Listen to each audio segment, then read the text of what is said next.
Hi everyone, welcome back. We've got a brand new story to share with you, so let's begin. Have you ever pour your heart out to someone only to be met with that dreaded line, "I think we should just be friends"? Yeah, that happened to me, and I will be telling you all about it today. My name is Raymond. I met Gabriella on my first day at a legal firm as an intern. The firm was one of the biggest in the city, and landing this internship had taken everything from me. I knew what was at stake. If I performed well, there was a good chance I could be retained. That alone was enough pressure to keep my head buried in work.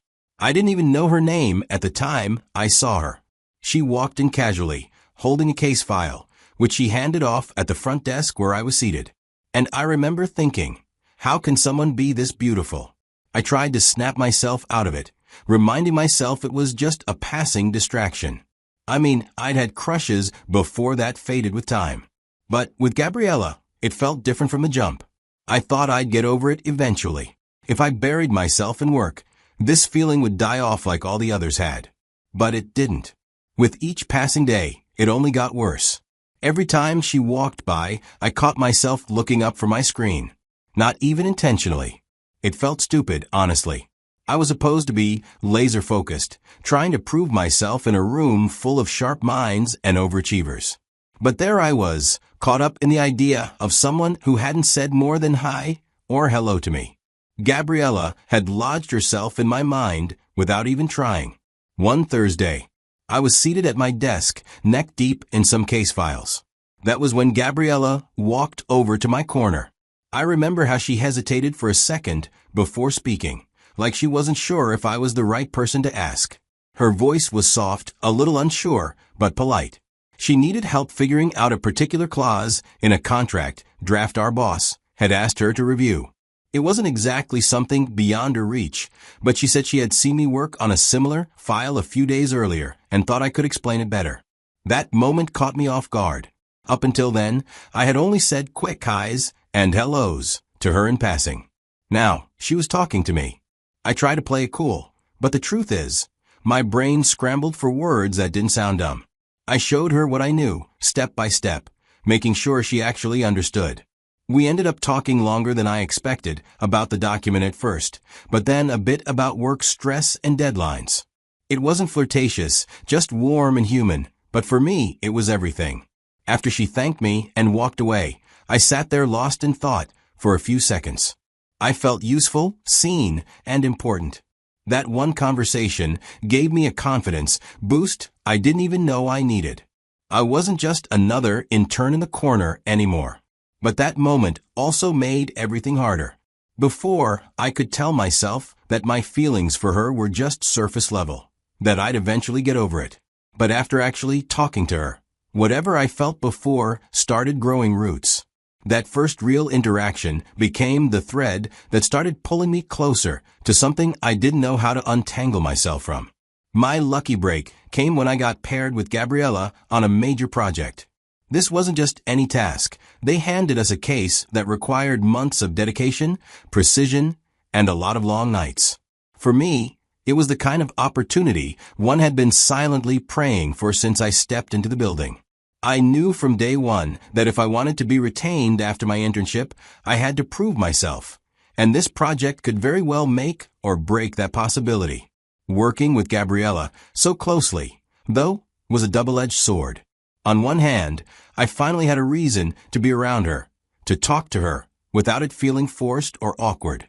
On the other hand, I had to constantly remind myself that this was work. I couldn't afford to get distracted, no matter how strongly I felt. But man, being around her made that harder than I'd like to admit. We spent long hours at the office, sometimes staying until the janitors started vacuuming. And when we needed to change a scene or couldn't find quiet in the building, we'd meet at cafes, sometimes even at the park, to bounce ideas off each other. Everything was about the project. But deep down, I won't lie, I enjoyed every second of those moments with her. The more time we spent together, the more I got to see the woman behind the looks. She was smart and confident without being arrogant. I started looking forward to our meetings, not because of the project, but because of her. During one of our casual work sessions over coffee, she mentioned her boyfriend. She didn't dwell on it and didn't even say his name. I tried to keep my expression neutral, but inside, I swear it felt like someone paused the world for a few seconds. I smiled, pretending like I was unfazed. From that moment on, my brain started doing what it does best, overthinking. I couldn't help but wonder, what kind of guy was he? Why did she never talk about him in any detail? Did he even know how lucky he was? Because if I had someone like Gabriella, there'd be no way I'd let her go through a whole day without feeling seen. But I never said any of that to her. I respected the boundary. But silently, I believed I could treat her better than whoever that guy was. And that wasn't pride talking. That was an observation. I could tell she wasn't being loved the way she deserved. I didn't know the full story yet. Still, I stayed in my lane and kept it professional, kept it friendly. But every day, my feelings got stronger. I'd go home and tell myself to snap out of it. Remind myself that she had someone. But then we'd meet again the next day, and she'd laugh at something I said. And I'd be right back where I started, wondering what it would be like if I was the one she called hers. I didn't know what the future held, but the more I learned about her, the more complicated it became. Even after the project ended, Gabriella and I didn't just drift apart like colleagues usually do. In fact, that's when things between us really started to change. We kept in touch. At first, it was casual, but before I knew it, we were confiding in each other, sharing bits of our lives we hadn't told anyone else. She opened up to me slowly. At first, she'd say little things that hinted something was off. Eventually, it slipped out she had a boyfriend. But the way she spoke about him that day told me everything I needed to know, that the guy wasn't good to her. He was emotionally absent, the type who only reached out when it was convenient for him. She told me that she'd literally beg for his attention sometimes. She'd wait hours for a response, cancel her own plans just to match his schedule, and feel like she was walking on eggshells most days. It was like she was trying to earn love that should have been given freely. It hurt to hear. I didn't show it, but inside, I was angry. She talked about it like it was just the way things were, like she had accepted this was what love was supposed to feel like. And even as she wiped tears while recounting the cold texts and empty promises, she'd always say the same thing at the end. I love him. I remember one night, I asked her straight up, why you keep crying over a guy who clearly doesn't care? Her answer? Just a mumbled mess of words I couldn't even make sense of. Then she looked up and said softly, because I love him. That was it. I sat there staring at her, thinking, how? How can you still love someone who makes you feel this small? I didn't get it. I still don't. But what messed me up more was how my feelings didn't pull back. They grew. The more I saw her cry, the more I wanted to be the one who made her smile again. I know that sounds twisted, like her pain was fueling my affection. But that's what was happening. Watching her get broken down by someone who couldn't care less made me want to protect her. Hold her up, be the one constant she could lean on. I couldn't walk away. I didn't want to. I was already in too deep. And I hated that, because it made me question myself. Why was I falling harder for someone who wasn't even available emotionally? One evening, I got a message from Gabriella. I opened the message, and it said she had ended things with her boyfriend. I read it twice just to be sure I wasn't misinterpreting it. She was done with him. Part of me felt happy. It was a quiet wave of relief you feel when someone you care about finally walks away from something or someone that's been hurting them. But if I'm being brutally honest, I was also glad because it gave me hope. Selfish? Maybe. But I had spent months watching her break down, cry over him, bend herself just to be noticed, just to be heard. And now she was free. After that, things between us shifted enough that I noticed. She started talking to me more. She laughed more around me and let her guard down a little. We started going out more frequently. If you saw us from afar, you'd think we were dating. No one would guess we were just co-workers. I became her safe space, and I welcomed it. Still, I was careful. I didn't rush anything. I didn't want to be the rebound or the emotional bandage. I wanted her to feel whole again, by herself, before anything else. So I gave her time. I covered for her at work when she needed a break. If she needed someone to talk to, I was there. If she needed silence, I respected that too. Through it all, I felt like she saw me differently, as someone who genuinely cared. Someone who didn't want anything from her but peace and healing. I spent months showing up for Gabriella, but my feelings didn't go away. They grew. Every time she leaned her head on my shoulder or sent me a random "thank you for being you" message, I felt like maybe, just maybe, she was beginning to see me the way I saw her. It took me a long time to build the courage to share my feelings with her. I kept thinking, what if she's just waiting for me to say something first? I convinced myself that being honest was the least I owed myself. So one night, when we were just sitting in my car after grabbing a bite, I looked at her and said, "I care about you. More than just a friend." My voice shook a bit. I wasn't expecting her to jump into my arms. I just wanted her to know how deep this ran for me. But the silence that followed made everything feel cold. She didn't look at me right away. She just stared out the window for a moment, then looked down, took a slow breath, and said softly, "I don't feel the same. I think we should just be friends."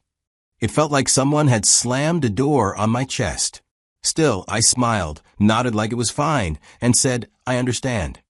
I said it to make her feel better. But inside, I knew something had changed. I wasn't going to keep pretending I was okay with crumbs when I was offering a full meal. I wasn't going to stay in the background. That night, I made a silent promise to myself. I was done playing the role of her emotional support system when she couldn't return what I gave. So I started pulling back, slowly but intentionally. I stopped texting first. I didn't call anymore. I stopped waiting for her outside the office or checking in when she sounded off. The late-night phone calls ended. The lunch hangout stopped. I even removed her from my social media, not as a petty move, but because every time I saw her face or her posts, it reopened a wound I was trying to close. At work, we still saw each other. That part didn't change. But now it was just a quiet "hey" in the hallway. Everything, now, reduced to professional distance. I needed it. I needed space from the girl who had my heart but didn't want it. This was about protecting myself. Setting a boundary wasn't cruel. It was necessary. Because love shouldn't be one-sided, and friendship shouldn't feel like emotional labor when your heart is still healing.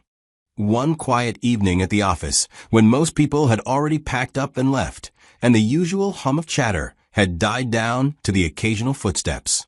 I was at my desk, finishing up some files, when I saw Gabriella. She stood there for a second like she was gathering the courage to say something. Then she walked up to me. Her voice was soft but direct. "Hey, where have you been? I miss talking to you. Why did you block me on all social media?" I looked at her, then took a breath before I spoke, because I didn't want my words to come out as spiteful. I told her, "You said you just wanted us to be friends. And I meant it when I said I understood. But what you probably didn't realize is, understanding also meant stepping away. Because what I wanted isn't what you wanted. And I couldn't keep pretending it didn't matter." She didn't say anything at first. Just stood there and took it in. "Just the same way I understood you," I said again, this time slower. "I expect you to understand me too." She nodded, slowly. Her face looked tired, like someone carrying the weight of a choice they were no longer sure about. Then, without saying another word, she turned and left. So sometime after our last conversation, I heard through the grapevine that Gabriella had gotten back with her ex. The same toxic guy who barely made time for her, who treated her like she was disposable. I didn't hear it from her directly, of course. By then, she and I weren't really talking anymore. I won't lie, hearing that stung at first. I had watched her cry over this guy. I had been the one she leaned on when he ignored her texts, when she felt small and unwanted. I had offered her peace, not pressure. And, after all of that, she still went back to him. But strangely, instead of getting angry or hurt, something inside me just switched off. It was like a fog finally cleared from my head. I could see everything for what it really was. It wasn't that I wasn't good enough for her. It's that she didn't know how to recognize something good when it was right in front of her. My feelings didn't just fade. They evaporated. That news was all I needed to finally let go for real. It didn't even take long before the cracks showed again. The so-called reconciliation fell apart faster than it started. But this time, it wasn't just emotional manipulation. No, this time it escalated and got violent. She had to involve the police. She missed days at work. HR got involved. I just sat at my desk, watching it all unfold like some twisted movie. And I'll be honest with you, I didn't feel sorry for her. Because I knew I would never, ever lay a hand on a woman I love. Not even in my lowest moment. And yet, somehow, that was the man she chose over me.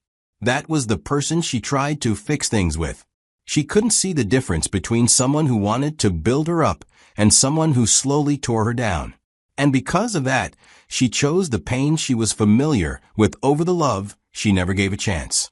I wasn't going to be a backup plan. I wasn't going to be her rescue team every time she ran back into the fire and got burned. That chapter, for me, was done, sealed shut. And if I needed any final proof that I made the right decision to walk away, well, that was it. That night, my phone rang just as I was winding down. It was Gabriella.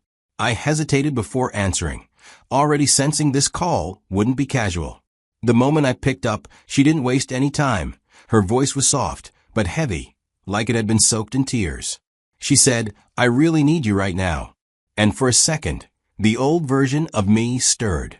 But that guy wasn't in charge anymore. So I took a breath and told her, "I'm sorry, Gabriella. I can't be that person for you anymore. I'm talking to someone else now, and I'm trying to build something." She went quiet for a moment, then said something that almost made me laugh because it was so painfully ironic. She said, "I didn't know what I was thinking when I told you we should just be friends. And then, you didn't even put any pressure on me after I said it." She was right, I hadn't. Because I respected her choice. I told her gently, "It's in the past, Gabriella. We don't need to revisit it." She didn't respond right away. I could tell she was expecting a different version of me to pick up the phone that night, the one who would have driven over in the middle of the night, no questions asked. But that man was gone. I told her good night and ended the call. I meant every word. The truth is, I found peace in talking to someone new. At the office, Gabriella still finds little excuses to linger around me. I see her waiting for when the hallway is empty or when I'm alone at the coffee machine. She starts conversations that don't really need to happen. I'm not rude. I greet her, nod, maybe exchange a few polite words, but that's it. I've thought about whether I want to stay on at the firm once my internship wraps up. Honestly, I don't know. What once felt like a dream job doesn't carry the same weight anymore. My goals have shifted. My peace of mind matters more now than a name on a resume. Looking back, some people think silence is cruel. But here's the truth they don't understand. Sometimes silence is the last kind of respect you can give to yourself. That's something I had to learn the hard way. I wasn't trying to punish Gabriella when I stopped reaching out. I wasn't playing games or trying to make her miss me. I just realized that sticking around, constantly showing up for someone who didn't see me the same way, was slowly breaking me. And I couldn't keep doing that to myself. You see, when someone tells you, "Let's just be friends," it sounds simple. But what it really means, especially when you've opened your heart to them, is this: you're good enough for comfort, but not for love. And maybe they don't mean it that way, but that's how it feels. And after everything, after listening to her cry over someone who didn't even try, after being there every step of the way, after hoping she might one day see me differently, when she said we should just be friends, I knew deep down that staying would only make me smaller in my own eyes. So I left quietly. I didn't want to be her safe, emotional landing pad while she figured out her feelings for someone else. That's being used gently. So when I say silence was my boundary, I mean it was the only way to stop bleeding quietly.